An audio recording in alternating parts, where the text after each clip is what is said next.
Everyone has them. You know, those times when you feel like it hasn't been your day, week, season. Maybe that person doesn't know why they're feeling that way. It can be after a great loss, or perhaps out of nowhere, despair settles in. Just those times of any span that you know something is wrong. Maybe you would declare it depression, and this is a big deal. If unattended or tended to improperly, it could prove harmful for the subject or those around them in various different ways. A small experience with melancholy can lead to either trudging through a life devoid of true happiness or even suicide. In both cases, a person gives up everything, all because the mental load that is being carried out is too much to bear. It seems to be an epidemic, especially those left without a friend in the middle of a life lacking fulfillment. Just this past 2 years, we've lost Avicii, Chester Bennington, whose music defined my 2010s and 2000s respectively. Especially devastating the culinary community, Anthony Bourdain ended his own life last summer. Then there's Robin Williams, one whom I've never thought to be depressed, the actor with arguably the most cheerful demeanor, dead nearing 5 years ago. A whole bunch of YouTubers had a similar dilemma too. This past year, it had become so noticeable that it was part of the rewind. Past its most disliked exterior, this part really says something about the condition of this community. With such a mental illness proving to be an epidemic, what could be the cure? As I mentioned before, even a person to share a heavy burden like depression can delay the disease taking another life. What people need is someone to fall back on, right? Surely, I can guess this is why creators were so quick to promote a shady service like BetterHelp, which I really hope the rewind wasn't alluding to, because it's terrible. Hopefully, it wasn't only due to being paid, yet God only knows. For those who don't know, the case in a nutshell is that YouTubers with influence, proven with millions of subs, such as Boogie, Philip DeFranco, and Shane Dawson, had promoted online therapy through purely text-based therapy service BetterHelp. Sounds great, right? Well, at the surface. The issues presented itself through disclaimers that the therapist assigned to your case may not even be licensed. $250,000 a month, and what you basically get is inferior to traditional therapy.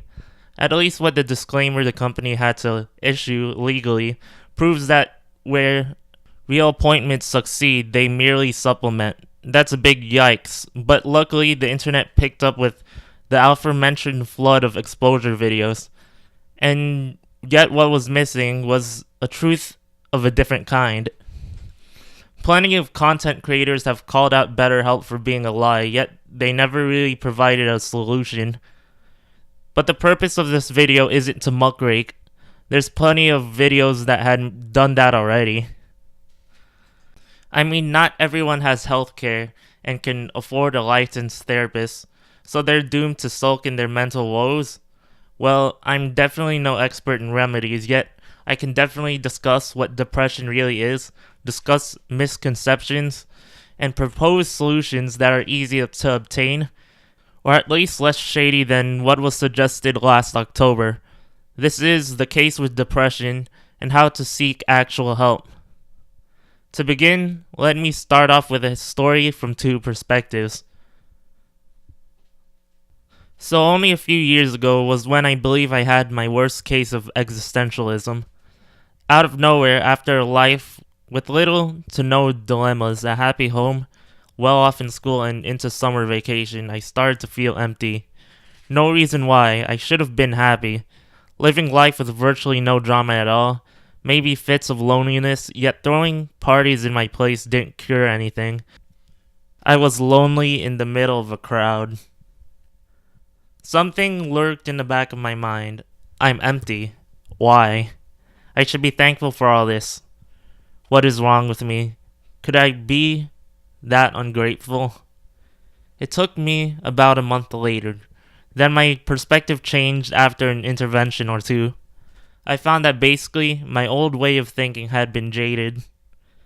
Actually, it's quite normal for depressed people to be so self-deprecating. Yet it didn't help when later that summer I was on a chat app with someone who I'd been friendly with suddenly snapped with one small detail. I told her I had an appointment that day. I wasn't feeling too well. She asked what for, and of course I replied with the truth. It was melancholia. We'd been talking for some time, so I had trust. She was the real deal. She had given me stories from when she lived abroad. That was when my phone blew up with verbal abuses. Whole paragraphs with curses, one after another. No time to respond. No use. She was beyond hearing me out. In her eyes, I was no longer worthy of her respect. I was being accused of being an ungrateful, edgy teenager. The exact sentences lost the time, but that was the gist of it.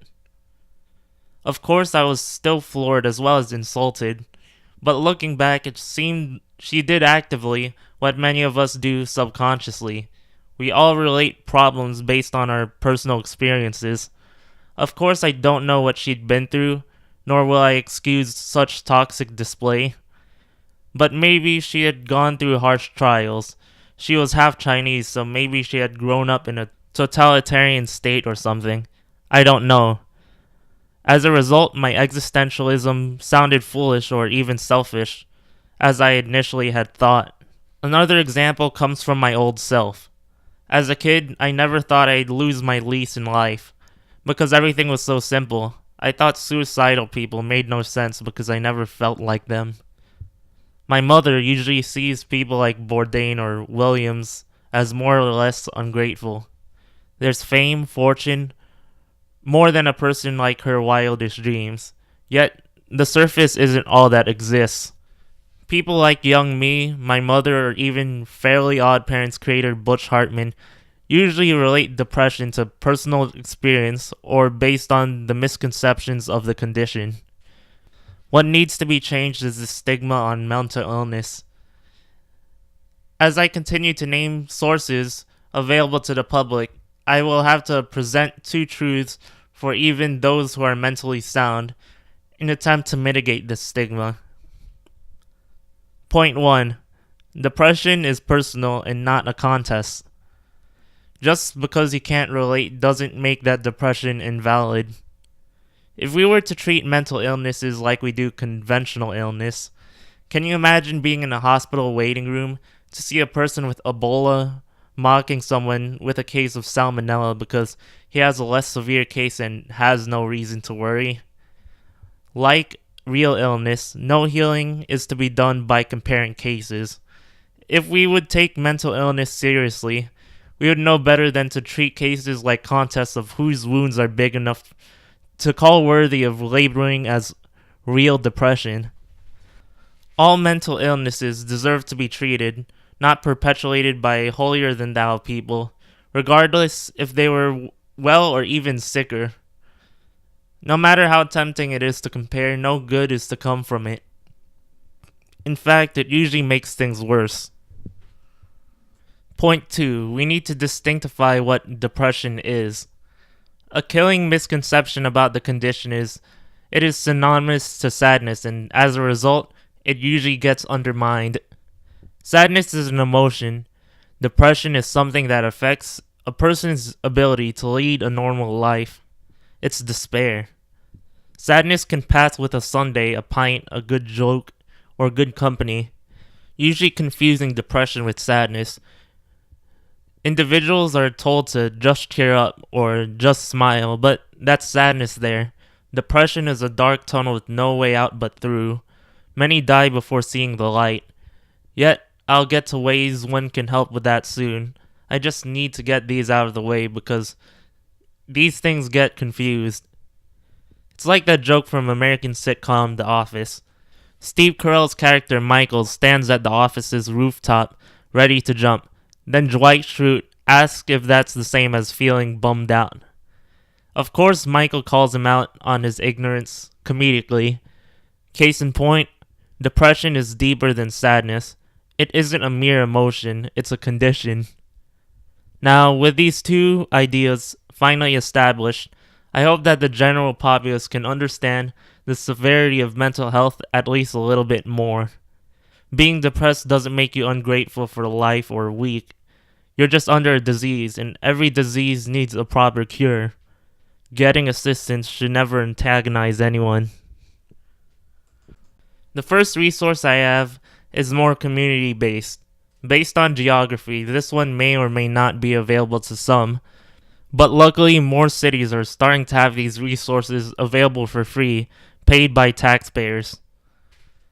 For example, if you have not noticed with my series New World City, it is public knowledge that I'm from New York City. It has been brought to my attention that the city has its own program with similar features to make BetterHelp blush. It's called NYC Well, and it's not bound by time restraints. It is available all days of the week, all hours of the day. There's a talk and text line, online like BetterHelp, but without the terrible pricing and unlicensed assistance. To go above and beyond, this one's multilingual. 200 languages and more, with no charge. This is taxpayer money being put into excellent use and should not be overlooked. These are people who work in the good of their hearts. They will not see clients as dollar signs, and once you get connected to help, they'll make sure you get it. To add, they don't stay only to listen, but they make sure you get to affordable care beyond counseling. They'll extend their aid to help you thrive with a Find Services link, which will connect those in need of help with additional advice, maybe even help get a doctor despite their financial status. Extending to New York State, there's a governmental website for the Department of Mental Health that lists plenty of helplines for cases spanning from immediate attention in crises to less urgent resources on depression. Here we can even see a directory similar to the citywide helpline. There are resources for urgent crises, an index for mental health programs, and even to minute details like information on mental health. Just by choosing transition age youth, for example, we're exposed to 19 categories for issues that young adults face: finances, parenting, technology, and communication skills. There are a lot of resources out there. Of course, I will bet that not everyone here would be able to access New York's mental health resources because not everyone will live in New York. I've taken the liberty to search for examples outside the state, outside the tri-state area, and finally even to federal level of help. For my not-so-far neighbors, New Jersey even has their own versions of this. In their nj.gov website, I found an absolutely dense virtual booklet of mental health services and even regular human services like housing. All these resources provided based on small counties down to townships like Bergen. Then I went over to search for policies in states farther south like Virginia and Florida, and luckily there are resources to be found there, sadly in lower priority. Yet I could say it is at least existent, although less obvious. There's usually a government website on mental health, such as Florida's floridahealth.gov, or their Department on Children and Families. Hopefully, that priority on these issues can rise as mental health increasingly proves itself to be an issue, but I've learned that the 211 number is a good start to getting aided by surrounding communities. Usually, the public will be inclined to go to the suicide hotline, seeing that rapper Logic had made a song whose title is literally the number to the hotline, but there are many out there. If not suicidal, I'd recommend the depression hotline. There's a runaway hotline, drug abuse hotlines, and even ones for panic disorders. In fact, the 1-800 number in the song isn't the only one at all. There's many hotlines for those on the brink, specializing in different types of individuals, from teenagers, LGBT, and even people prone to self-harm. And to my surprise, there's even a number to help you find therapy, even in cities less famous as NYC. Perhaps you prefer to get help that is less of the state. Usually there are resources in plain daylight that get overlooked, available to those in the workplaces or academia. And this one extends past even America.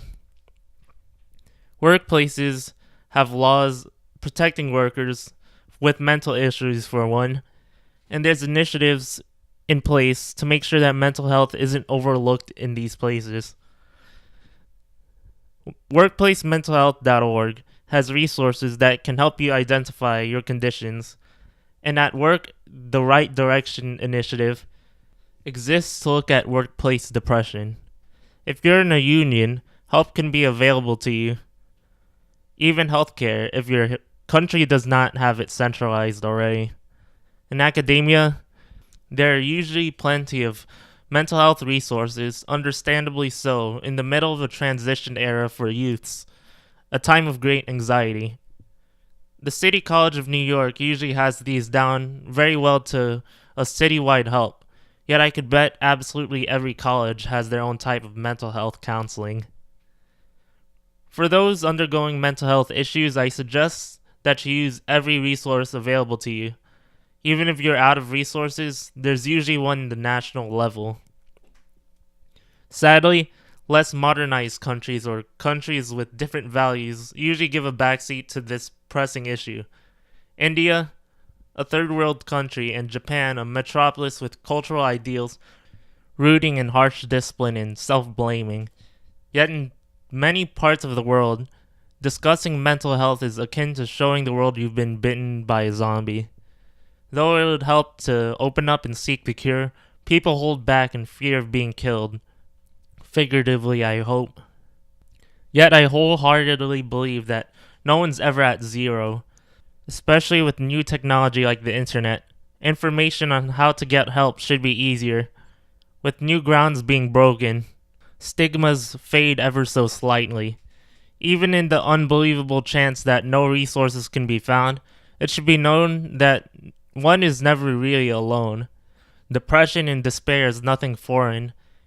Even if a culture can obscure it as much as they want, it is human to be depressed, as it is human to catch the flu or any other disease. One can be lonely, yet no one is truly alone. Plenty of people have this feeling, although oxymoronic to think that people can be lonely together. To end off, let me quote the Logic song that I mentioned before, a sign of the new times where we finally take this issue seriously. Basically, life will never be all happiness. Even if you live a life with no problems, something will go wrong somewhere. All we need is someone to relate, someone to feel for us rather than chastise us. Maybe that light at the end of the tunnel may be found through seeing how, despite all the pain, it'll all run its course in the end. Great means of recovery are out there that don't care for your money and are a lot more reliable and official than the commercial option. Plenty of people feel this way, and it's alright to seek recovery.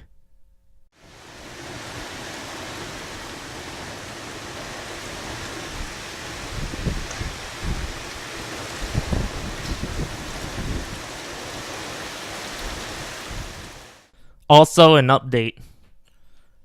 To perhaps the last 5 of you left, I must announce that after a bit more than half a year of melancholy, I'm back and I'm back for good.